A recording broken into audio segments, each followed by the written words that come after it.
कहानी की शुरुआत में हमें पता चलता है हमारा एमसी अपनी जिंदगी से तंग आकर एक ब्रिज से कूद जाता है, पर वो मरता नहीं है। उसकी आंखें दोबारा से खुलती हैं जब वो उठकर अपने आसपास देखता है तो वो एक बहुत ही लग्जरी रूम में होता है। वो रूम एक 5 स्टार होटल जैसा लग रहा होता है। एमसी काफी शौक में होता है कि वो कहाँ पर है। वो कह रहा होता है, मैं तो मर गया था, आखिर मैं कहाँ पर हूँ। वो इस पूरे रूम को देखता है और ये रूम बहुत ही ज्यादा सुंदर होता है। आखिर में हमारा एमसी समझ जाता है कि उसके साथ हो क्या रहा है। वो कहता है, क्या मैं मरने के बाद रीइंकार्नेट हो चुका हूँ। वो हमें अपनी थोड़ी सी बैक स्टोरी बताता है। वो कहता है, मेरे डैड पहाड़ से गिर गए थे जब मैं 12 साल का था। जब मैं 13 का हुआ तो मेरी मॉम बैंक रॉबरी में फंस गई थी। और जब मैं 14 का हुआ तो मेरे दूसरे अंकल कार क्रैश में मर गए। चलो सब कुछ कैलकुलेट करते हैं। जब मैं 12 का था तो मेरे डैड मर गए। और जब मैं 13 का हुआ तब मेरी मॉम। और जब मैं 14 साल का हुआ तब मेरे अंकल। और जब मैं 15 साल का हुआ तब मेरी दूसरी आंट पर बिजली गिर गई थी। मेरे जो तीसरे अंकल थे उनका पूरा परिवार गैस पॉइजनिंग की वजह से मर गया। और मेरी फोर्थ आंटी पफर फिश को खाकर मर गई। फोर्थ अंकल पर मीटेरॉइड गिर गए। अब जबकि मेरा पूरा खानदान मर चुका था तो मैं जी कर क्या करता। इसीलिए मैंने भी खुद को मार लिया। अगर मैं सच कहूँ तो जीना काफी मुश्किल काम है। आखिर में हमारा एमसी अपने बेड से उठता है और अपनी शक्ल को आईने में देखता है और वो तुरंत पहचान जाता है कि आखिर ये बंदा है कौन जिसकी बॉडी में वो रीइंकार्नेट हुआ है। इस बॉडी का ओरिजिनल ओनर है जोयांग। ये बंदा इस कंट्री के सबसे अमीर आदमी का बेटा है। इसकी फैमिली के पास ट्रिलियन से भी ज्यादा पैसे हैं। ये बंदा हर एक चीज में एक्सपर्ट है। म्यूजिक, चेस, कैलीग्राफी, पेंटिंग, हर एक चीज। और इस बंदे को 10 लैंग्वेजेस भी आती हैं क्योंकि हमारे एमसी को उसकी बॉडी के ओरिजिनल ओनर की मेमोरीज मिल चुकी होती हैं। इसीलिए वो कहता है, ये बंदा हर एक चीज में जीनियस है, यहाँ तक कि बिजनेस में भी। पर इतना सब कुछ होने के बाद भी ये बंदा वर्जिन है। वैसे इसकी एक बुरी आदत भी है। हम देखते हैं इस बॉडी का जो मालिक था उसके रूम में किसी लड़की की एक बहुत बड़ी सी फोटो लगी होती है। एमसी ये देखकर कहता है, इस बंदे में बस एक ही खराबी थी, ये एक बहुत बड़ा लड़कीबाज था। ये एक ऐसी लड़की को पसंद करता था जिसको इसकी घंटा परवाह नहीं है। वो किसी और को पसंद करती है, पर फिर भी ये बंदा उस पर पैसे खर्च करे जा रहा था। इस चीज में ये एकदम भोंदू है। तभी एमसी, जिसे अब से हम जोयांग बोलेंगे, उसके सामने सिस्टम विंडो ओपन होती है। सिस्टम बताता है, सिस्टम का होस्ट उठ चुका है, बाइंडिंग प्रोग्रेस में है। ये देखकर जोयांग खुश हो जाता है और वो कहता है, जो मानवाज मैंने पढ़ी थी वो झूठ नहीं बोलती थी। रीइंकार्नेट होने के बाद तुम्हें सिस्टम सच में मिल जाता है तो ये सिस्टम मेरे किस काम आएगा। क्या ये सिस्टम मुझे कोई टाइकून बना देगा, या तो ये मुझे लाइफ को एंजॉय करने पर स्ट्रांग बना देगा। पर तभी उस सिस्टम से एक छोटी सी स्प्रिट निकल कर आती है जो जोयांग से कहती है, अरे रुक जाओ, तुम गलत सोच रहे हो। तुम्हें गलत सिस्टम मिल गया, मैं अभी इसे ठीक करता हूँ। जोयांग अपना चश्मा ठीक करते हुए कहता है, ये सिस्टम तो काफ़ी अजीब है। वो स्प्रिट कहती है, रुको, मुझे इस सिस्टम को दोबारा से चालू करने दो। फिर वो स्प्रिट सिस्टम को कंप्लीट कर देता है। वो बताता है, ये एक अल्टीमेट विलन सिस्टम है। ये देखकर जुयांग निराश हो जाता है और वो कहता है, मुझे नहीं चाहिए ये सिस्टम, हटा लो इसे। वो स्पिरिट उसे समझाते हुए कहता है, अरे रुक जाओ, तुम इस सिस्टम की मदद से प्रोटोगोनिस्ट का लक चुरा सकते हो और इसकी मदद से तुम्हें पावर भी मिलेगी और तुम्हें डिवाइन स्किल्स और ट्रेजर्स भी मिल सकते हैं। वो स्पिरिट अपने हाथ जोड़ने लगता है। जुयांग हंसता है और कहता है, अरे यार, मेरे पास ऑलरेडी बहुत सारा पैसा है, मुझे कोई ज़रूरत नहीं है इस सिस्टम की और ना ही स्ट्रांग बनने की। और जो भी मेन कैरेक्टर बनने के लिए चूज़ किया गया है मुझे उससे नहीं भिड़ना। वो स्पिरिट बताता है, पर ये एक कल्टीवेशन वर्ल्ड है। जुयांग हंसते हुए कहता है, तो क्या हुआ। वो स्पिरिट बताता है, स्पिरिचुअल एनर्जी जल्दी अवेकन होने वाली है क्योंकि तुम्हारे पास कोई भी पावर नहीं है और तुम्हारे पास बहुत सारा पैसा है, तो इसकी वजह से बहुत सारे लोग तुम्हें टारगेट कर सकते हैं। जोयांग उसके माथे पर टैप करते हुए कहता है, हाँ ठीक है, मैं समझ गया। फिर भी मैं अपनी इस लाइफ को एंजॉय करूंगा। अगर कुछ बुरा होता है तो जो मेन कैरेक्टर है वो सारी चीजें संभाल लेगा, मेरे से उम्मीद मत रखना। वो स्प्रिट थोड़ा निराश होकर कहता है, ये मुझे कैसा अजीब सा होस्ट मिला है, लेजी कहीं का। तभी सिस्टम पर नोटिफिकेशन आती है, स्टार्टर पैक को ऑटोमेटिकली सेंड कर दिया गया है। मास्टर लेवल की कल्टीवेशन होस्ट की बॉडी में इंस्टॉल कर दी गई है। और जैसे ही सिस्टम हटता है हम देखते हैं जुयांग की बॉडी के चारों तरफ अजीब सी लाइट घूम रही होती है और इससे उसे पावर अप मिल जाता है। जुयांग कहता है, तुमने ये सिस्टम मुझे जबरदस्ती पकड़वाया है, पर ये बात को अपने दिमाग में डाल लो, मैं तुम्हारे लिए काम नहीं करने वाला। वो स्प्रिट जोयांग को देखता है। वो बेचारा भी अपने मन में सोच रहा होगा कैसा होस्ट मिल गया उसे। वही लाइटनिंग जोयांग के हाथों के पास से भी निकलती है। जोयांग मजे से जाकर चेयर पर बैठ जाता और कहता है, अगर मैं ताकतवर बन गया तो इसका मतलब है मैं और ज्यादा रिलैक्स कर पाऊंगा, और अगर कुछ भी गलत होता है तो मैं वहां से भाग जाऊंगा। कोई भी मेरे इस लाइफ के एंजॉयमेंट को खराब नहीं कर सकता। मैं मजे से चिल करूंगा। तभी उसके रूम के डोर पर नॉक होता है और हम देखते हैं जुयांग का बटलर गेट खोलकर अंदर आता है। वो आते ही कहता है, यंग मास्टर, आप जाग चुके हैं। आप आज कहाँ जाना चाहेंगे, स्कूल में या फिर ऑफिस में। जुयांग मुस्कुराते हुए कहता है, चलो एक बार स्कूल के चक्कर मार के आते हैं। जुयांग उठता है और चलते हुए कहता है, स्कूल में मैं थोड़ी एक्टिंग की प्रैक्टिस कर लूंगा कि मुझे कैसे रहना है।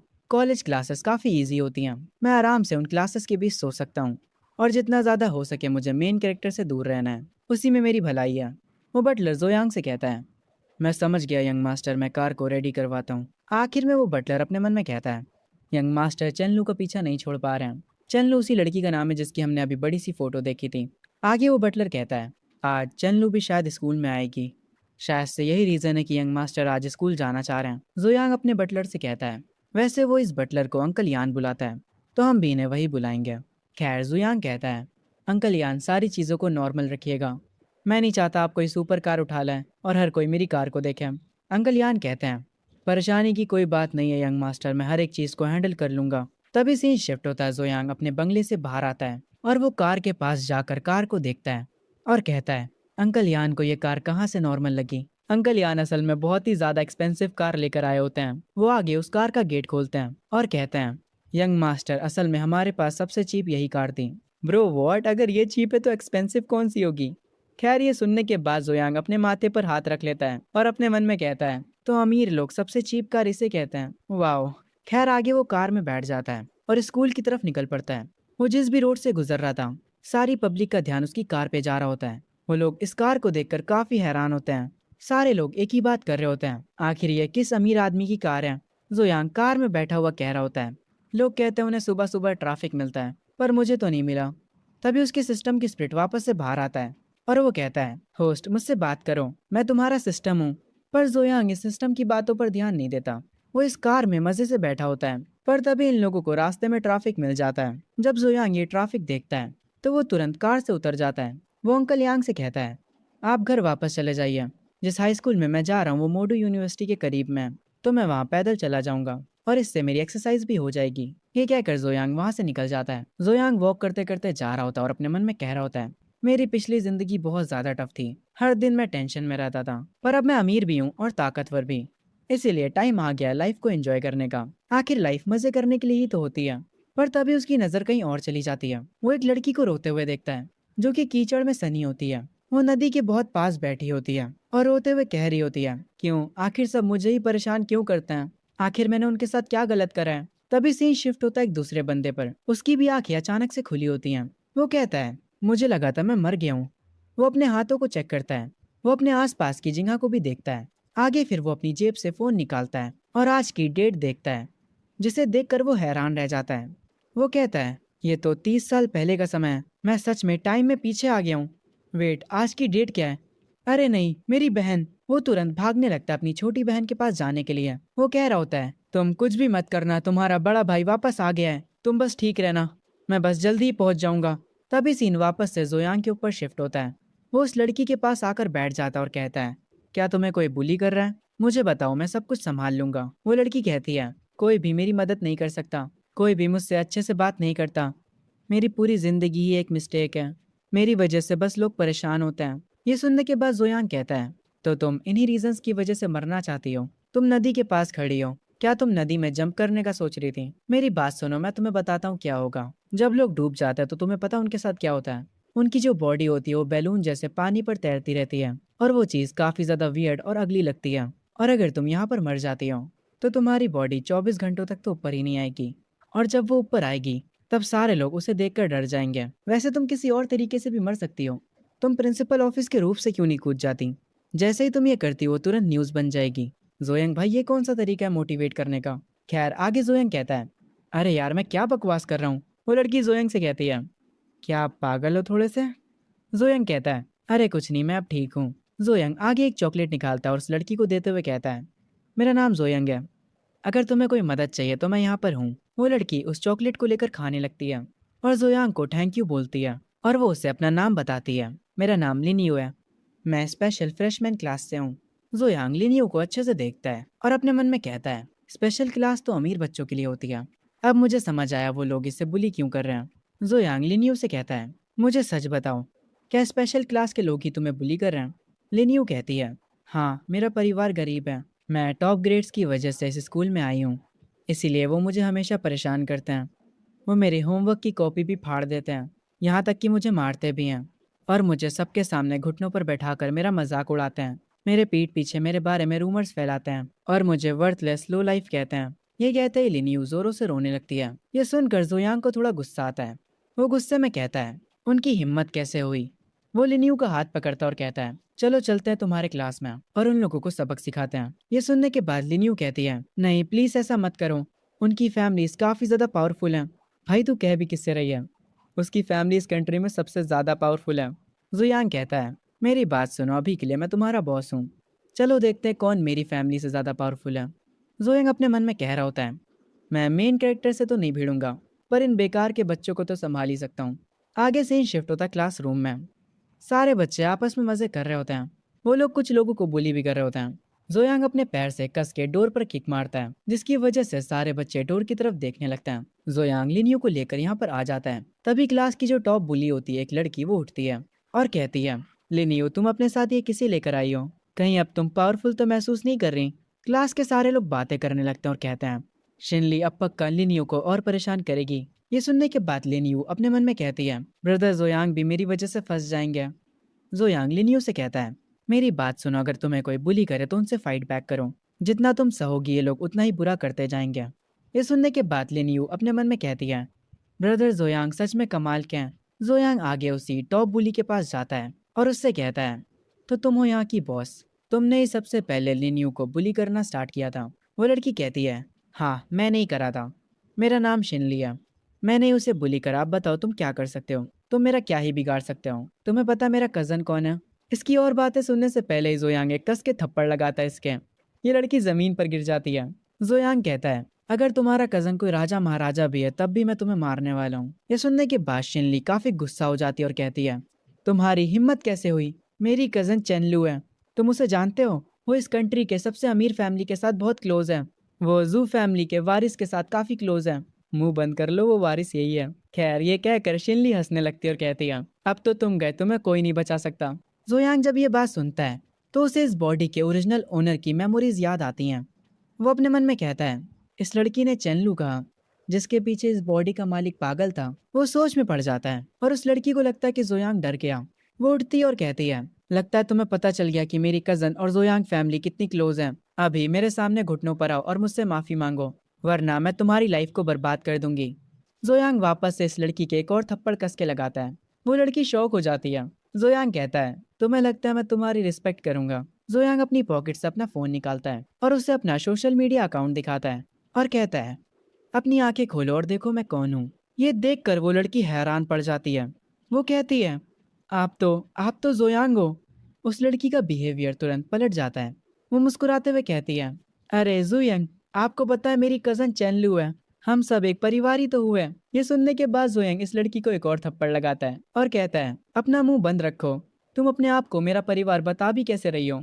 और अगर हम बात करें चेनलू की, तो भाड़ में जाए वो, मुझे उसकी परवाह नहीं है, क्योंकि अब पूरी क्लास को पता चल चुका है कि जोयांग है कौन। उन सब की फट जाती है। वो लोग कह रहे होते हैं, जू फैमिली इस कंट्री की सबसे टॉप फैमिली है। तभी यहाँ पर टीचर आता है और पूछता है, तुम हो कौन। जोयांग कहता है, तुमने पूछा मैं कौन हूँ, मैं जोयांग हूँ, जाओ और मेरे बारे में पता करो, क्या अब मैं इस मामले को सेटल कर सकता हूँ। जोयांग सारे स्टूडेंट से कहता है, जाओ और अपने माँ बाप से कह दो कि आज रात वो मेरे घर आए, ताकि हम डिस्कस कर सके कि तुम लोगों ने लिनियू के साथ क्या किया है। और अगर किसी के माँ बाप नहीं आए तो तुम लोग जानते हो ना मैं क्या कर सकता हूँ। जोयांग लिनियू का हाथ पकड़ता है और उसके सर पर हाथ रख के कहता है, लिनियू मेरी छोटी बहन है, अगर किसी ने दोबारा से हिम्मत करी इसे टच भी करने की तो मैं उन्हें खत्म कर दूंगा। ये सुनते ही पूरे क्लास में हड़कंप मच जाती है। एक लड़की कहती है, लिनियू का बड़ा भाई जू फैमिली का एल्डेस्ट सन है, लिनियू का बैकग्राउंड तो काफी ज्यादा खतरनाक है, अगर ये इतनी ही पावरफुल फैमिली से बिलोंग करती थी तो इसे हमें पहले बताना चाहिए था। एक लड़का पीछे से कहता है, अब हम गए, हमें कोई नहीं बचा सकता, हमने जो फैमिली से पंगा ले लिया है। क्या मेरे डैड की कंपनी अब बर्बाद हो जाएगी? नहीं नहीं, ये नहीं हो सकता। दूसरी लड़की अपने घुटनों पर गिर जाती है और कहती है, अगर मुझे पता होता लिनियू का बैकग्राउंड ऐसा है तो मेरी कभी औकात नहीं होती इसे परेशान करने की। तभी क्लासरूम में वही पर्सन भागते हुए आता है जिसे हमने कुछ देर पहले देखा था। वो यहाँ का माहौल देखकर हैरान हो जाता है और असल में वो जिस छोटी बहन के बारे में बात कर रहा था वो छोटी बहन लिनियू ही होती है। वो तुरंत लिनियू के पास जाता है और उससे पकड़कर कहता है, लिनियू क्या तुम ठीक हो, तुम्हें कहीं चोट तो नहीं लगी ना? अपने भाई को देखकर वो खुश हो जाती है और कहती है, भाई पर तुम यहाँ पर क्या कर रहे हो? वो अपनी छोटी बहन को गले लगा लेता और कहता है, तुम्हारा बड़ा भाई अब वापस आ चुका है, मैं तुम्हें देखकर काफी खुश हूँ। लिनियू का बड़ा भाई अपने मन में कहता है, अच्छा हुआ कि लिनियू ठीक है, मेरी पिछली जिंदगी में इसने पानी में कूदकर सुसाइड कर लिया था, जिसकी वजह से मैं पागल हो गया था और मैंने सबसे रिवेंज लेने की कोशिश करी, पर आखिर में किसी ने मुझे गोली मार दी। मैंने एक्सपेक्ट नहीं करा था कि मैं टाइम में वापस आ जाऊंगा। ये काफ़ी अच्छा हुआ। तभी अचानक से जुयांग के सिस्टम पर नोटिफिकेशन आती है। आपके पास एक एपिक लेवल का मेन कैरेक्टर डिटेक्ट किया गया है। सिस्टम की स्प्रिट तुरंत बाहर आ जाती है। वो जुयांग से कहती है, होस्ट मेन कैरेक्टर को अपने नीचे दबा दीजिए और उसका सारा लक चुरा लीजिए। इस मौके को बिल्कुल भी गवाइएगा मत, ऐसा मौका दोबारा नहीं आने वाला। जुयांग ये सुनकर शॉक हो जाता है। वो अपने मन में कहता है, ये नहीं हो सकता, एक रैंडम लड़की का भाई मेन कैरेक्टर है। अरे यार, मेरी किस्मत ही खराब है, पहले दिन ही एमसी के सामने आ गया। आगे ये तीनों स्कूल से बाहर आ जाते हैं। लिन यू जोयांग को अपने भाई से मिलवाती है। ब्रदर जोयांग, ये मेरा बड़ा भाई है लिन फैंग। लिन फैंग जोयांग से हाथ जोड़कर कहता है, मेरी बहन का साथ देने के लिए तुम्हारा शुक्रिया। मैं तुम्हारा शुक्रगुजार हूँ। अगर तुम्हें कभी भी किसी चीज़ की भी नीड हो, बस मुझे बता देना। जोयांग अपनी सिस्टम स्पिरिट से पूछता है, ओए बच्चे, मुझे बता कि लिन फैंग का मेन कैरेक्टर कौन से टाइप का है। स्पिरिट मुस्कुराते हुए कहता है, अरे ये आगे चलकर एक एम्परर बनेगा, वो भी काफ़ी स्ट्रॉन्ग। ये सुनने के बाद जोयांग कहता है, अरे नहीं, मुझे इन लोगों से दोस्ती नहीं बढ़ानी। और ये कहते ही जोयांग बहुत ही तेज़ी से यहाँ से भागने लगता है। सिस्टम स्पिरिट गुस्सा होता है और कहता है, होस्ट वहीं रुक जाओ, आखिर तुम भाग क्यों रहे हो? अभी वो बस एक नॉर्मल बंदा है, तुम भाग क्यों रहे हो? इसे आकर मारो। अरे वापस आकर इसे मारो। अरे तुम इतनी तेजी से भाग क्यों रहे हो? लिन फैंग जोयांग को भागते हुए देखकर कहता है, आखिर उसे हुआ क्या? वो अचानक से भाग क्यों गया? क्या मेरा चेहरा कुछ ज्यादा ही स्कैरी है? लिन्यू कहती है, पता नहीं ब्रदर जोयांग, अभी तो ठीक थे, वो अचानक से भाग क्यों गए? तभी लिन फैंग को कुछ अजीब लगता है और उसकी आंखों के सामने भी सिस्टम एक्टिवेट हो जाता है। वो सिस्टम बताता है, ये एक जोयांग प्रोटेक्शन सिस्टम है जो अब आपसे जुड़ रहा है। इस सिस्टम का बस एक ही काम है, जोयांग को प्रोटेक्ट करना। अगर तुम उसे अच्छे से प्रोटेक्ट करते हो तो तुम परफॉर्मेंस बेस्ड अच्छे रिवॉर्ड्स अर्न कर पाओगे। न्यू बी गिफ्ट पैक आपको दिया जा रहा है। Congratulation host, P grand master power unlock हो चुकी है। और जैसे ही सिस्टम अपनी बातों को फिनिश करता है, लिन फैंग के भी चारों तरफ से एक लाइट निकलने लगती है। वो उसके पूरे शरीर में घूमती है और उसे भी पावर अप मिल जाता है। लिन फैंग अपने मन में कहता है, कोई भी सिस्टम स्टार कॉन्टिनेंट में 3000 सालों से नहीं आया था, पर अभी मुझे एक सिस्टम मिल गया और ये एक्चुअली प्रोटेक्ट जोयांग सिस्टम है। मुझे जोयांग को प्रोटेक्ट करना है। क्या इस सिस्टम की जोयांग से कुछ डील हुई है? तभी से शिफ्ट होता है जोयांग पे, जो कि स्ट्रीट पे घूम रहा होता है। उसकी सिस्टम स्प्रिट उस पर गुस्सा करती है। वो कहती है, आखिर तुम कर क्या रहे हो होस्ट? जाओ और उससे लड़ाई करो। आखिर तुम किस बात से डर रहे हो? जोयांग कहता है, अरे बस भी करो यार, चुप रहो थोड़ा। क्या तुम्हें मेन कैरेक्टर से कोई दुश्मनी है? आगे जोयांग एक खाने की शॉप पर जाता और कहता है, अरे बॉस, एक ग्रिल्ड सॉसेज तो करना और उसे थोड़ा ज्यादा स्पाइसी बनाना और उसमें बहुत सारी सॉस ऐड कर देना। उस शॉप का मालिक कहता है, मैं समझ गया, बस मुझे थोड़ा टाइम दो, मैं अभी इसे बनाता हूँ। जोयांग अपनी सिस्टम स्पिरिट से कहता है, हर मेन कैरेक्टर अच्छा नहीं होता। अगर वो सेल्फिश हुआ तो मैं उससे ज़रूर फाइट करूंगा, पर हमें थोड़ा दिमाग से चलना होगा। मैं हर एक मेन कैरेक्टर पे अटैक नहीं कर सकता जिसे भी मैं देखूं। क्या हो अगर इस चक्कर में मैं मर गया तो? मैं पहली बार इतना पागल सिस्टम देख रहा हूँ। ये सुनने के बाद वो सिस्टम स्पिरिट कहती है, ठीक है होस्ट, तुम जीत गए। तभी जोयांग का एक्स्ट्रा स्पाइसी सॉसेज तैयार हो जाता है। वो उसे खाते खाते आगे जाने लगता है और अपने मन में कह रहा होता है, मेरी पिछली जिंदगी में मैं कॉलेज नहीं जा पाया था। अगर मैं एग्जाम में फेल भी हो जाता हूँ तब भी इस लाइफ में मैं कॉलेज जाऊंगा। सीन शिफ्ट होता है जोयांग के कॉलेज पर। यहाँ पर काफी सारे स्टूडेंट्स होते हैं। जोयांग भी अपने कॉलेज को देखकर काफी खुश होता है। वो कहता है, टॉप कॉलेजेस सच में काफी बढ़िया होते हैं। मेरी कॉलेज लाइफ काफी बढ़िया होने वाली है। तभी जोयांग को यहाँ पर देखकर एक लड़की कहती है, ये मुझे फिर से यहाँ पर परेशान करने आ गया। और ये लड़की चेनलू होती है, जिसके पीछे इस बॉडी का असली ओनर पड़ा होता है।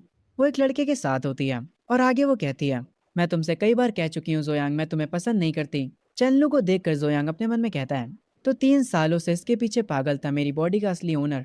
अगर हम इसके लुक्स को नजरअंदाज कर दें तो इसकी पर्सनैलिटी तो बहुत ही बेकार है। क्या इस बॉडी का ओनर अंधा था?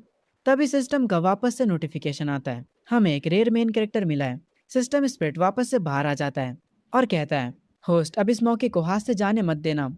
और ये रेयर मेन कैरेक्टर असल में वही लड़का होता है जो कि चेनलू के साथ था। जोयांग इसे देखने के बाद अपने मन में कहता है, ये तो वही प्रिटी बॉय है जो कि चेनलू के साथ है, तो ये भी एक मेन कैरेक्टर है। जोयांग अपनी सिस्टम स्पिरिट से पूछता है, पर ये रेयर मेन कैरेक्टर क्या होता है? ऐसा लगता है जैसे ये कोई रैंक सिस्टम है। सिस्टम स्पिरिट बताता है, मेन कैरेक्टर्स नॉर्मल से रेयर तक होते हैं और उसके बाद और भी रैंक्स आती हैं, जैसे elite, epic, legendary, myth. Total 6 ranks होती हैं। हर एक लेवल दूसरे वाले से स्ट्रांग होता है। रेयर क्लास फाउंडेशन टीयर होता है। इलाइट टीयर स्पिरिट डिवीजन होता है। लेजेंडरी टीयर ह्यूमन इमोर्टल होता है। एपिक टियर गोल्डन इमोर्टल होता है और जो मिथ लेवल होता है वो तुम्हें इमोर्टल एम्परर बना देता है।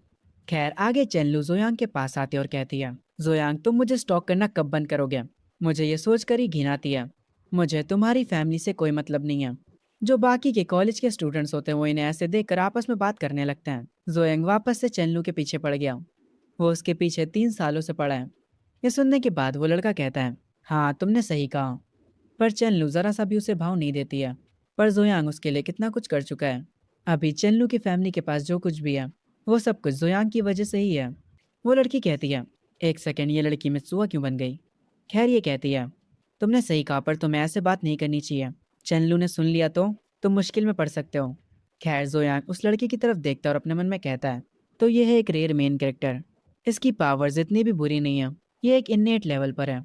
क्योंकि जोयांग उस लड़के को देख रहा होता है इसीलिए चेनलू जोयांग पर चिल्लाते हुए कहती है, आखिर तुम लियान को क्यों घूरे जा रहे हो? हमें पता चलता है उस बंदे का नाम लियान होता है। चेनलू कहती है, मैं तुम्हें बता रही हूँ तुम उसे परेशान मत करना। क्या तुम सच में दोबारा से उसे परेशान करने का प्लान कर रहे हो? जोयांग कहता है, मैं उसे परेशान क्यों करूंगा? उसके बाद जोयांग अपने मन में कहता है, मुझे याद आया इस बॉडी का ओनर हमेशा उसे परेशान किया करता था। पर वो सही ही करता था। मैं इस बात पर उस पर प्राउड फील कर रहा हूँ। और क्योंकि अब उसकी बॉडी में मैं आ चुका हूँ तो मुझे थोड़ी थोड़ी असली वाले जोयांग जैसी एक्टिंग करनी होगी।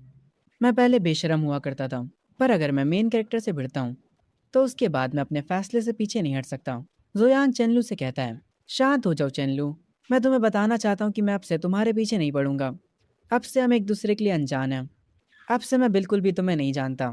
ये सुनने के बाद चेनलू हैरान हो जाती है और वो कहती है, तुम कहीं मुझसे मजाक तो नहीं कर रहे हो? चेनलू अपने मन में कहती है, ये अब से सच में मेरे पीछे नहीं पड़ेगा। पहले तो ये बहुत चिपकू हुआ करता था। क्या आज इसने कुछ अजीब खा लिया है? जोयांग कहता है, तुम मेरी बातों पर भरोसा कर सकती हो। मैं अब से सच में तुम्हारे पीछे नहीं पड़ूंगा। क्योंकि अब मैंने कह दिया कि मैं तुम्हारे पीछे पड़ना बंद कर दूंगा तो बंद कर दूंगा। तुम अपने रास्ते जाओ और मैं अपने रास्ते जाऊंगा। चन्नू हंसते हुए कहती है, ठीक है इस बार मैं तुम पर भरोसा कर ले रही हूँ। तभी जोयांग कहता है, पर अब क्योंकि तुम मुझसे कोई भी रिश्ता रखना नहीं चाहती इसीलिए मैंने तुम्हें जो कुछ भी दिया है वो वापस कर दो। तुम्हारी कमजोर चंद फैमिली सिर्फ हमारी वजह से सरवाइव कर पाई है।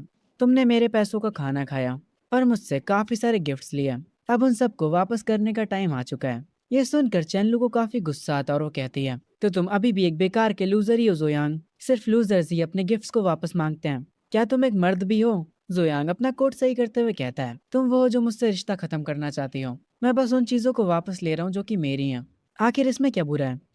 एक लड़की दूर से ये बात सुन लेती है। ये लड़की मित्सुआ क्यों लग रही है? खैर ये लड़की कहती है, क्या सच में जोयांग चेनलू को चेस करना बंद कर देगा? ये तो एक बहुत बड़ा प्लॉट ट्विस्ट है। दूसरा लड़का ये सुनकर मुस्कुराते हुए कहता है, अब तो चैन फैमिली को कोई नहीं बचा सकता। अगर जोयांग उस फैमिली को सपोर्ट नहीं करेगा तो वो तो खत्म है। एक लड़का जिसके हाथ में फोन होता है वो कॉल करके सबसे कहता है, अरे गाइस अभी कॉलेज में कुछ खतरनाक हुआ है, मैं तुम लोगों को मिलने पर बताता हूँ। तभी जो लियान होता है वो चेनलू के सामने आ जाता और कहता है, तुम एक लड़की को परेशान कर रहे हो जोयांग। ये करने के बाद क्या तुम सच में खुद को मर्द कह सकते हो? अगर तुम्हारे में इतनी हिम्मत है तो मुझसे भिड़ो ना। लियन अपने मन में कह रहा होता है, अगर चेनलू के ऊपर से जुयांग का सपोर्ट चला गया तो मैं फायदा कैसे उठाऊंगा? मैं जुयांग को जीतने नहीं दे सकता। लियन अपनी पावर को रिलीज करता है। उसकी पावर के लेवल को देखने के बाद जुयांग अपने मन में कहता है, इतनी कम पावर और तुम इतने टफ बनने की एक्टिंग कर रहे हो। जुयांग भी अपनी पावर को रिलीज करता है जिसकी फोर्स की वजह से लियन थोड़ा पीछे गिरने लगता है पर वो बीच में संभल जाता है। जुयांग कहता है, आखिर तू है कौन बे? तुझे लगता है तू मेरे लेवल का है? जुयांग को ऐसे देख कर लियन काफी हैरान हो जाता है और अपने मन में कहता है, ये नहीं हो सकता, जुयांग तो एक लूजर था सेकंड जनरेशन का। क्या इस बंदे ने सेकंड जनरेशन का? मुझे सेकंड जनरेशन से जोहान सियोंग याद आ गया। खैर उसकी बात हम यहाँ नहीं करते हैं। लियन आगे अपने मन में कहता है, आखिर ये इतना स्ट्रॉन्ग कैसे हो गया? तभी जोयांग के सिस्टम पर नोटिफिकेशन आता है, कॉन्ग्रेचुलेशन होस्ट, आपने चूजन वन को क्रश कर दिया है। आपने मेन कैरेक्टर को डोमिनेट कर दिया है। आपका लक 300 से बढ़ा दिया गया है। जोयांग कहता है, हर कोई देख सकता है मैंने चेनलू को कितने अच्छे से ट्रीट किया था। क्योंकि अब मैंने उसे चेस करना बंद कर दिया है तो उसका ये तो मतलब नहीं हुआ कि मैं उसे बुली कर रहा हूँ। ये किस तरह का तुम्हारा बेकार सा लॉजिक है? आखिर मैं अपनी चीजें तो वापस मांग रहा हूँ। जोयांग लियान से कहता है, मेरी बात सुनो लियान, एशियन टाइम्स में भी स्ट्रीट गर्ल्स को पता होता था कि एफर्ट्स को रिटर्न करना पड़ता है। तो तुम क्या ये कह रहे हो कि चेनलू उनसे भी बेकार है? ये सुनने के बाद चेनलू गुस्से में कहती है, जोयांग तुम बहुत घटिया हो, तुम्हारी हिम्मत कैसे हुई मेरी बेइज्जती करने की? ये सुनने के बाद जोयांग कस के एक थप्पड़ इसके भी लगाता है जो चीज देखकर चेनलू काफी ज्यादा हैरान हो जाती है। वो कहती है, तुम्हारी हिम्मत कैसे हुई मुझे मारने की? तुमने मुझे मारा कैसे? घटिया इंसान, मुझे अभी भी यकीन नहीं हो रहा कि तुमने मुझे मारा। जोयांग कहता है, क्योंकि अब हम कनेक्टेड नहीं हैं। तो मिस चेनलू, जरा अपनी औकात में रहिए। मैं जू फैमिली का एल्डेस्ट सन हूँ। तुम्हें क्या लगता है तुम कौन हो? जोयांग लियान से कहता है, अपनी इस पागल औरत पर नजर रखना, इससे किसी को काटने मत देना। यह सुनने के बाद चेनलू काफी गुस्सा हो जाती है, पर लियान उसे पकड़कर कहता है, ओए ट्रबल मेकर, मेरी बात सुनो। आज जोयांग कुछ अजीब बिहेव कर रहा है। जोयांग अपने मन में कह रहा होता है, मैं चैन फैमिली को दिए हुए सारे बेनिफिट्स वापस ले लूंगा। चैन फैमिली इतना आगे बढ़ पाई सिर्फ मेरी फैमिली की वजह से। मुझे तो कुछ करने की जरूरत भी नहीं है, मेरे लोग इनकी फैमिली से डील कर लेंगे। ये क्या कर जोयांग वहां से जाने लगता है, पर वो अपने मन में कह रहा होता है, मैं लियान को लिन फैंग से भिड़ा दूंगा। एक एपिक मेन कैरेक्टर वर्सेस एक रेयर मेन कैरेक्टर, उनकी फाइट सोच कर ही मुझे काफी बढ़िया लग रहा है। तभी सिस्टम स्प्रिट वापस आ जाती है। वो जोयांग से कहती है, होस्ट तुम कहाँ जा रहे हो? चलो वापस कॉलेज चलते हैं और उस बंदे को और मार के आते हैं। तुमने अभी तक उसे अच्छे से मारा नहीं है। वापस चलो और उसे और मारो। ये कैसा सिस्टम है यार? खैर ये स्प्रिट आगे कहती है, क्योंकि तुम मेन कैरेक्टर से भिड़ना नहीं चाहते हो, पर इस बार तुम भिड़े, इसीलिए इस मौके का फायदा उठाओ और उसे और मारो और अपने लक पॉइंट्स को बढ़ा लो। खैर आगे जुयांग अपने सिस्टम से पूछता है, हे बच्चे मुझे एक बात बताओ, क्या मैं फ्यूचर में इमोर्टल एम्परर बन सकता हूँ? सिस्टम स्प्रिट कहता है, हाँ हाँ तुम जरूर बनोगे, बस तुम्हें मेन कैरेक्टर्स को खूब मारना है। प्रीवियस एम्परर तो तुम्हारे आगे कुछ भी नहीं होगा। ये सुनने के बाद जुयांग कहता है, ठीक है तो मुझे प्रीवियस एम्परर के लेवल का बना दो, मैं बिल्कुल वाइल्ड बन जाऊंगा और जैसा तुम चाहते हो मैं सारे मेन कैरेक्टर्स को खूब मारूंगा। मैं तुम्हें सारी एक्सपी दे दूंगा, तो ये कैसा है? चलो भी यार अब इसके बारे में सोचो, चाहे फ्यूचर में या अभी मुझे इमॉर्टल एम्परर तो बनना ही है, तो हम लोग एक अलग रास्ते को ट्राई कर सकते हैं। मैं पहले एम्परर बनूंगा और फिर तुम्हारी मदद करूंगा ताकि तुम मेन कैरेक्टर्स का लक ले पाओ। लक पॉइंट्स तो सेम ही रहेंगे, इसीलिए मैं एम्परर की पावर को लॉस नहीं करूंगा। हमें दूसरे रास्ते पर ही चलना चाहिए। सिस्टम स्प्रिट ये सुनने के बाद कहता है, होस्ट क्या तुम पागल हो गए हो? ठीक है तुम्हें जो करना है करो, अगर तुम्हें मेन कैरेक्टर से नहीं भिड़ना तो मत भिड़ो, तुम जीत गए मुझसे। सिस्टम स्प्रिट से ये सुनने के बाद जुयांग अपने मन में कहता है, अरे यार मैं अभी भी किसी को रेज बेट नहीं कर पाता हूँ। अगर मेरी जगह लुआ होता तो वो सिस्टम को इतना रेज बेट कर देता कि सिस्टम उसे तुरंत पावर दे देता। तभी जुयांग देखता है, आगे रास्ते में एक जगह पर भीड़ जमा हुई होती है। वो कहता है, आखिर वहां पर क्या हुआ है? तभी हम उस भीड़ के बीच में देखते हैं, एक बूढ़ा आदमी रास्ते में पड़ा होता है। सारे लोग उसे देख रहे होते हैं। जुयांग भी उस भीड़ के बीच में जाता है और वो उस बूढ़े आदमी को पहचान जाता है। वो अपने मन में कहता है, ये तो एक्स मेयर मिस्टर मो है। अरे यार ये सेटअप तो मुझे कुछ जाना पहचाना लग रहा है। ये पूरी स्टोरी मैंने किसी मानवा में पढ़ी थी। अगर ये वही मानवा है तो फिर प्लॉट के हिसाब से एक wild main character show up होने वाला है। जोयांग की ये कहते ही हम एक बंदे को भीड़ के बीच में देखते हैं जो कि अपने कंधों पर सब्जी लेकर आ रहा होता है। वो सारे लोगों से कह रहा होता है, साइड हटो। उसे देखते ही जोयांग का सिस्टम पॉपअप होता है। हमें एक रेयर लेवल का चाइल्ड ऑफ डेस्टिनी मिला है, यानी मेन कैरेक्टर। इसका नाम है चू लिंग टियान। सिस्टम स्प्रिट इस मेन कैरेक्टर को देखकर कहता है, होस्ट अभी काफी भीड़ है, इसीलिए चुपके से जाकर इसे मारने लगो। ये सिस्टम पागल है भाई। खैर इस बंदे को देखने के बाद जुयांग अपने मन में कहता है, क्या इस दुनिया में बहुत सारे मेन कैरेक्टर्स हैं? आखिर ये किस तरीके की दुनिया है? हर जगह मेन कैरेक्टर्स हैं। सिस्टम स्प्रिट बताता है, अरे इस दुनिया में इतने सारे मेन कैरेक्टर्स इसलिए हैं क्योंकि ये आखिरी दुनिया है। मैं ज्यादा डिटेल में नहीं बताऊंगा। होस्ट जाओ और उसे मारने लगो। जुयांग आखिरी दुनिया सुनकर कहता है, ये आखिरी दुनिया, इससे तुम्हारा क्या मतलब है? सिस्टम स्प्रिट उस बात को मजाक बोल देता और कहता है, अरे कुछ नहीं होस्ट, तुम जाकर चाइल्ड ऑफ डेस्टिनी को अपने नीचे दबा लो। हम देखते हैं वो मेन कैरेक्टर यानी लिंग टियान उस बूढ़े आदमी को चेक करने लगता है। वो उसका हाथ पकड़ता है और उसे चेक करता है, और उसे चेक करने के बाद वो कहता है, इनकी पल्स तो ठीक चल रही हैं। जुयांग उससे कहता है, हे ब्रो क्या तुम ये हैंडल कर सकते हो? अगर तुम नहीं हैंडल कर सकते तो मुझे बता दो, मैं एम्बुलेंस को बुला लूंगा। लिंग टियान जुयांग को देखकर तुरंत पहचान जाता है और वो अपने मन में कहता है, अरे ये तो जुयांग है, जू फैमिली का सबसे बड़ा बेटा, जो कि काफी फेमस है एक लड़की के ऊपर सिम्प करने के लिए। हर कोई अमीर लोग इसके बारे में ही बात करते हैं। क्या ये सच में वही जुयांग है? खैर मुझे क्या, लिंग टियान कहता है, नहीं कोई जरूरत नहीं है, मैं सब संभाल लूंगा। जुयांग अपने बाल सही करते हुए कहता है, मैं एम्बुलेंस इनके लिए नहीं बुला रहा था, बल्कि मैं तुम्हारे लिए बुला रहा था, जो तुम्हारे पास बेहोश पड़े हैं। वो एक्स मेयर मिस्टर मो है। मुझे डर है अगर तुम उन्हें ठीक नहीं कर पाए और वो मर गए तो मो फैमिली तुम्हें कुत्तों की तरह मारेगी। इसीलिए मैं पहले से ही एम्बुलेंस को बुला रहा हूँ तुम्हारी सेफ्टी के लिए। ये सुनने के बाद लिंग टियान कहता है, डैम तुम मेरी सेफ्टी के लिए एम्बुलेंस को बुला रहे हो? मैं चू लिंग टियान हूँ, द ड्रैगन किंग, और तुम्हारे हिसाब से मैं एक बूढ़े आदमी को बचा भी नहीं सकता। क्या तुम मुझे नीचा दिखा रहे हो? लिंग टियान अपनी हीलिंग पावर का यूज करता है और उसके ऐसा करते ही वो बूढ़ा आदमी तुरंत उड़ जाता है। पर उस बूढ़े आदमी को सांस लेने में थोड़ी दिक्कत होती है। जुयांग उससे पूछता है, मिस्टर मो, आखिर आपको हुआ क्या है? आप यहाँ पर अकेले हो, आपके साथ कोई बॉडीगार्ड भी नहीं है। जुयांग को देखते ही मिस्टर मो जुयांग को पहचान जाते हैं। वो कहते हैं, मैं बस बाहर टहलने के लिए निकला था। मैंने सोचा नहीं था कि मुझे अचानक से चेस्ट में टाइटनेस महसूस होगी। बूढ़ा होना सच में आसान बात नहीं है। ये कहकर वो उठने लगते हैं। जुयांग एक स्माइल करता और कहता है, मिस्टर मो प्लीज ऐसी बातें मत करिए। अगर आपको कुछ हो जाता है तो ये बहुत ही बड़ा लॉस होगा मैजिक सिटी के लिए। आप अपने रिटायरमेंट को एंजॉय करिए, कुछ खूबसूरत लड़कियों से मिलिए और मजे करिए। ये सुनने के बाद मिस्टर मो कहते हैं, मैं ऑलरेडी रिटायर हो चुका हूँ, अब इस सिटी को क्या ही नुकसान होगा। ओह हाँ, मुझे तुमसे पूछना था, क्या तुम मैजिक सिटी यूनिवर्सिटी जा रहे हो? मुझे पता है तुम वहाँ जाकर फिर से लड़कीबाजी करोगे। अब तक तो तुम्हें एक गर्लफ्रेंड ढूंढ लेनी चाहिए थी। ये सुनने के बाद जुयांग अपने मन में कहता है, ये चालाक लोमड़ी साफ साफ मुझे लौंडी आवाज कहना चाह रहा है। जुयांग मिस्टर मो से कहता है, मैंने लड़कियों के पीछे पड़ना छोड़ दिया है, मैंने अपने एटीट्यूड को बदल दिया है। पर मिस्टर मो, मैं जू फैमिली का एल्डेस्ट सन हूँ। क्या अपर क्लास के लोग यही सारी एम्बैरेसिंग चीजों को जानते हैं? मिस्टर मो अपने मन में कहते हैं, इसको कैसे बताऊं, सिर्फ अपर लेवल में नहीं बल्कि मिडिल लेवल के लोग भी ये सब जानते हैं कि तुम्हारे सर पर किसी गधे ने लात मारी थी और तुम ऐसी लड़की के पीछे पड़े थे जो तुम्हें भाव भी नहीं देती थी। खैर, आगे मिस्टर मो लिंगटियान से कहते हैं, अरे मेरे छोटे भाई, तुम्हारा नाम क्या है? लिंगटियान उन्हें अपना नाम बताता है। उसका नाम सुनने के बाद मिस्टर मो कहते हैं, तुम्हारा नाम तो काफी सॉलिड है। इस नाम का मतलब होता है कि तुम आसमान के लिए एम कर रहे हो। एक सेकंड रुको, ऐसा लगता है मैंने ये नाम पहले कहीं सुना है, जाना पहचाना लगता है। ये सुनने के बाद जुयांग अपने मन में कहता है, लिंगटियान नाम मुझे भी थोड़ा जाना पहचाना लग रहा है। मैंने ये नाम कहाँ सुना था, मुझे याद नहीं आ रहा। खैर, आगे मिस्टर मो अपना फोन निकालते हैं और हंसते हुए कहते हैं, ये लड़का काफी अच्छा है और इसका दिल भी काफी अच्छा है।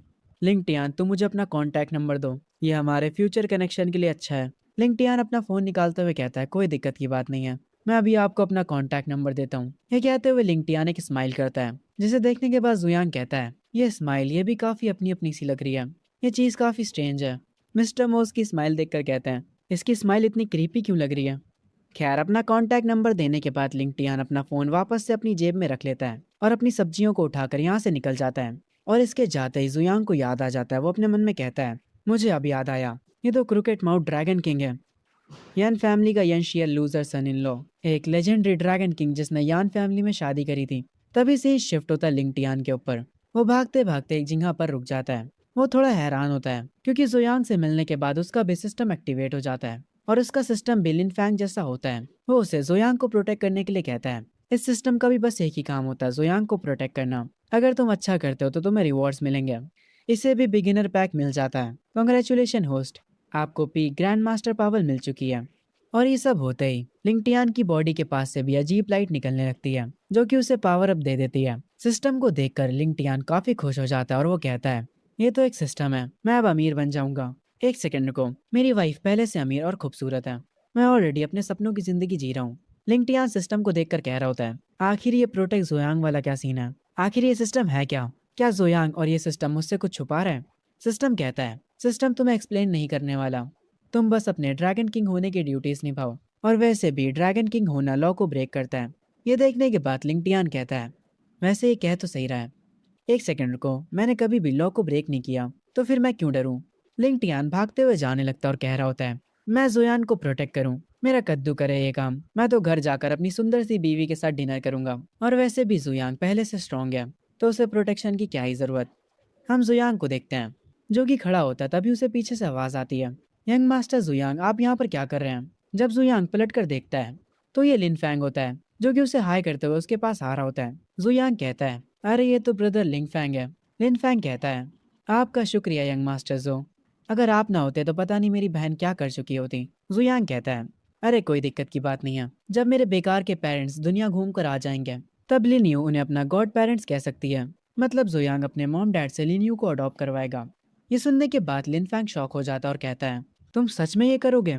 जुयांग लिन फैंग को पकड़ता और कहता है, जिन लोगों ने लिन्यू को बुली करा था उनके माँ बाप को मैंने आज अपने घर पर बुलाया है। लिन्यू को वहाँ पर होना जरूरी है और तुम्हारा भी, तुम उसे लेकर मेरे घर आ जाना।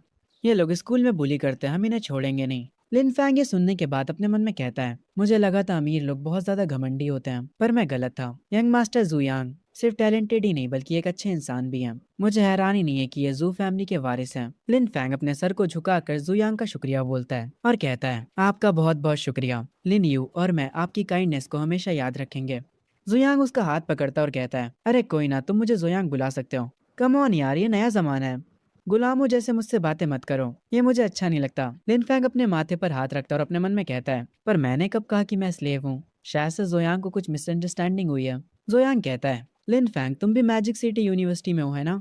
तुम्हें पता तो होगा मेरी रेपुटेशन कैसी है स्कूल में। ये मेरे लिए काफ़ी मुश्किल होता है। मैं पहले बहुत बड़ा लौंडियाबाज हुआ करता था, जबकि मैं जू फैमिली का सबसे बड़ा बेटा हूँ। मैंने लड़कियों के लिए बहुत सारी स्टूपिड चीज़ें करी हैं। ये चीज़ सुनने के बाद लिन फैंग अपने मन में कहता है, ऐसा लगता है कि चेनलू ने इसे रिजेक्ट कर दिया है। जुयांग कहता है, पर मैंने आज चेनलू से ब्रेकअप कर लिया। भाई तो उसके साथ रिलेशनशिप में कब था? खैर आगे जुयांग कहता है, और मैंने उसे थप्पड़ भी मारा। ये सुनने के बाद लिन फैंग काफी हैरान हो जाता है और वो कहता है, तुमने उसे थप्पड़ मारा और तुम रिजेक्ट भी नहीं हुए, ये प्लॉट कोई सेंस नहीं बनाता। आगे जुयांग कहता है, मैंने चेनलू से रिश्ता खत्म कर दिया है। लिन फैंग तुम रो क्यों रहे हो? मैं आज लिनियू से मिला और उससे मिलने के बाद मुझे पता है कि मुझे क्या चाहिए। ब्रदर ली फैंग, मैं तुमसे भीख मांगता हूँ। इसके बाद जुयांग अपने मन में कहता है, मेरे ओल्ड किंग जो कि यहाँ पर रीबर्थ लेकर आए हो, मैं तुम्हारे साथ चिपका रहूंगा ताकि मुझे किसी भी चीज की चिंता ना करना पड़े। लिनियू के बारे में सुनने के बाद लिन फैंग कहता है, हे जुयांग तुम कुछ ज्यादा ही फ्री नहीं हो रहे हो? तुम मुझे कुछ भी कह सकते हो और तुम जो कुछ भी कहोगे मैं वो सब करूंगा, पर लिनियू को इस सब से दूर रखो। लिन फैंग अपने मन में सोचने लगता और कहता है, मुझे पता था तुम मेरी छोटी बहन के पीछे हो, पर मैं लिनियू के लिए तुमसे लड़ूंगा। लिन फैंग कहता है, लिनियू को जाने दो। जुयांग कहता है, ऐसा नहीं हो सकता। और इसके बाद जुयांग अपने मन में कहता है, अरे क्या हुआ बड़े भाई तुम्हें? अब क्योंकि लिनियो मुझसे जुड़ जाएगी, पर उसके बड़े भाई तुम भागने की कोशिश क्यों कर रहे हो? अच्छा बर्ताव करो और मेरे साथ रहो, तुम अब से मेरा ध्यान रखने वाले हो। लिन फैंग अपने मन में कह रहा होता है, तुम मेरी बहन के लुक्स के पीछे हो है ना? मैं तुम्हें प्रोटेक्ट करूंगा। मैं नहीं करने वाला तुम्हें प्रोटेक्ट, बल्कि मैं आज तुम्हें पीटूंगा। लिन फैंग काफी तेजी से जोयांग की तरफ बढ़ने लगता और कहता है, जोयांग आज मैं तुमसे पूरी ताकत से फाइट करूंगा। पर जोयांग उसे रोकते हुए कहता है, अरे यार तुम ये सब क्यों कर रहे हो? लिन फैंग कहता है, आखिर मैं गुस्सा क्यों ना हूँ, तुम मेरी छोटी बहन के पीछे पड़े हो। तो क्या हुआ अगर तुमने उसकी जान बचाई है? तो तुम इसका इस्तेमाल करके उससे हाँ नहीं कहलवा सकते हैं, मैं तुम्हें पहले ही बता रहा हूँ। ये सुनने के बाद जोयांग कहता है, आखिर तुम क्या सोच रहे हो यार? तुम्हें मिसअंडरस्टैंडिंग हुई है।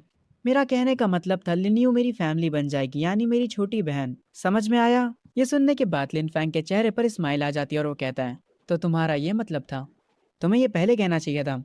तुमने फालतू में मुझे डरा दिया, मुझे लगा तुम मेरी बहन के पीछे पड़े हो। खैर इन सारी बातों पर ध्यान ना देते हुए जुयांग पूछता है, लिन फैंग क्या तुम उस लड़के को जानते हो, लियान को, जो कि चेनलू के साथ रहता है? उस लड़की ने मेरा सारा फैमिली मनी उस लड़के पे खर्च करा है।